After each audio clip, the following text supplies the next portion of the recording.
نائب وزیر اعظم اور وزیر خارجہ اسحاق ڈار نے غزہ میں امن فورس کی تعیناتی کو نہایت حساس معاملہ قرار دیا اور کہا کہ پاکستان حماس کو غیر مسلح کرنے کے عمل کا حصہ نہیں بنے گا۔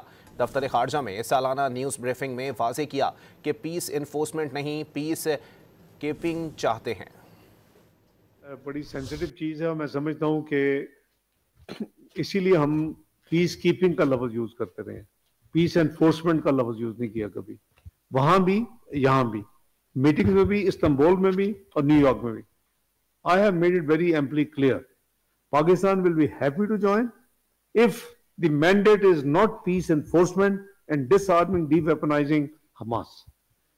ہم ان کی اپنی جو اتھارٹی ہے، پیلسٹینین اتھارٹی جو ہوگی، جو ان کی گورنمنٹ ہوگی، it is there job, it is there law enforcement agencies, ہم ان کو صرف سپورٹ پیس کیپنگ کے لیے، وہاں امن رکھنے کے لیے، وہ ہمارا اس حد تک ہے۔ جو میں نے آگے کہا تھا، I still stand by to the same state.